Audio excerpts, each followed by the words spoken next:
Welcome back to Bec Tries. It's time for Ben's yearly Christmas cheesecake challenge. This year we're making a salmon berry cheesecake. As you can see, the base is already made, the strawberries are sliced thin and put around the edge, and then putting strawberries at the base and putting in half of our cheesecake batter and smoothing it out to the edges. We're not going to bother with the actual recipe for the cheesecake, it's a pretty basic no-bake cheesecake. The only flavouring in it is vanilla bean, as you can see by the little black flecks.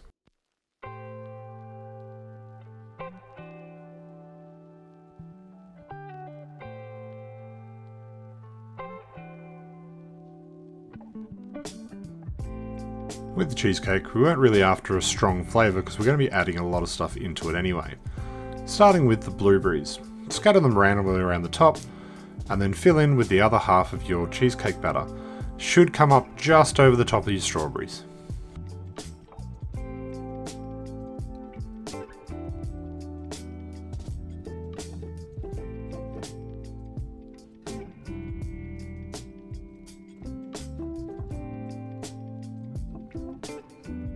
Once the cheesecake's nice and smooth, add several dollops of lemon curd. We made our own lemon curd. You can also just buy it from the store, it doesn't really matter too much. Then using a spoon, just swirl it around until it goes down into the mixture. Don't go too deep or you'll hit the blueberries. And make sure that you have a nice pattern on top showing that it's spread right through your batter. Now for the only part of the recipe that we're actually going to give you a recipe for. We are now making a salted vanilla whipped ganache. This comes from the recipe book by Renault Palomo, who was one of the contestants on Australia's MasterChef. He made insane desserts. This one, put your whipped cream into a saucepan over a low heat and add some salt. Then add directly to that your vanilla bean, I think this was 1.5 pods worth, and just let that simmer for about 5 to 10 minutes.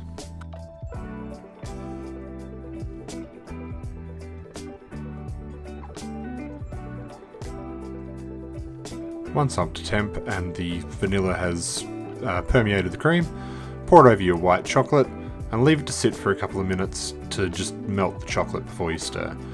Then just mix to combine. If you like the recipe for this with proper amounts, just ask in the comments. It was definitely worth doing.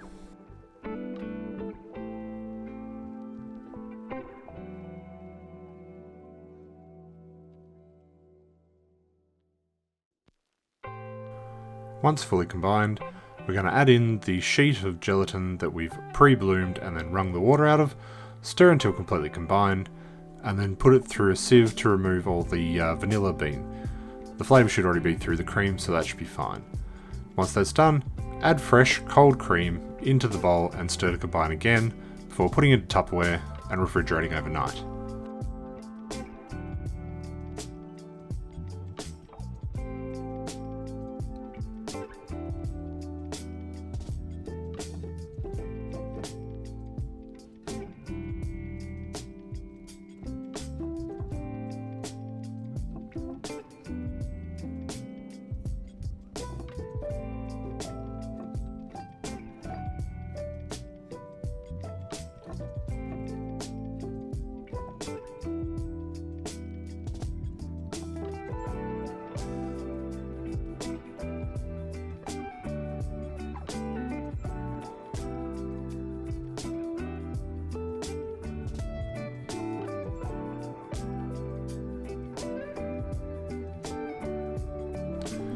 In the morning, take your thickened ganache out of the fridge, won't be overly thick, put it into the mixer and mix on high until it forms stiff peaks.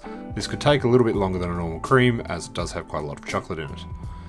Earlier in the video, I said that this is my yearly Christmas cheesecake challenge. Over the past few years, I've chosen a Christmas dessert and found a way to Christmas cheesecake it. One of the other years I did a trifle cheesecake. Last year I think it was a banoffee pie. This year was actually meant to be a pavlova. You'll notice as we start assembling the lack of pavlova. This probably turned out prettier than any other one I've tried to do, so I'm kind of glad that the mistake happened and we forgot to bring the pavlovas to my mother's house. Okay, time for assembly. Release your cheesecake from the springform pan. Damn, that looks good. That's turned out better than I thought it would. Start dolloping over the top your salted vanilla whipped ganache. Try not to let it run down the side because we want to be able to see those strawberries, obviously.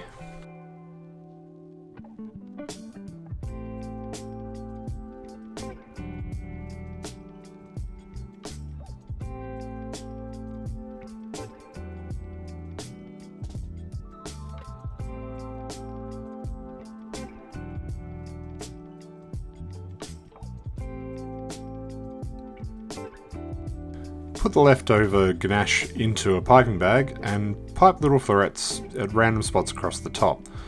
Don't overcrowd it because you still need to fit strawberries, blueberries and raspberries.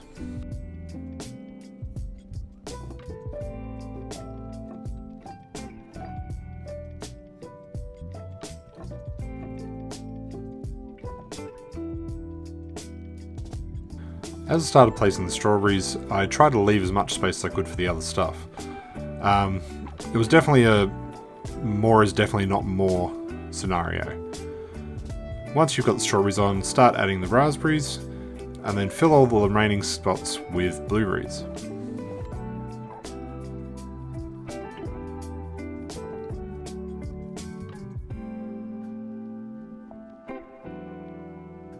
That's already looking pretty damn good, but we're not done.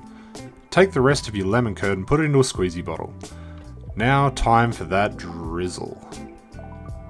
That is looking pretty damn tasty. As I said, this is easily the most pretty cake I have done to date, and I was really proud with how this one came out, despite the lack of meringue.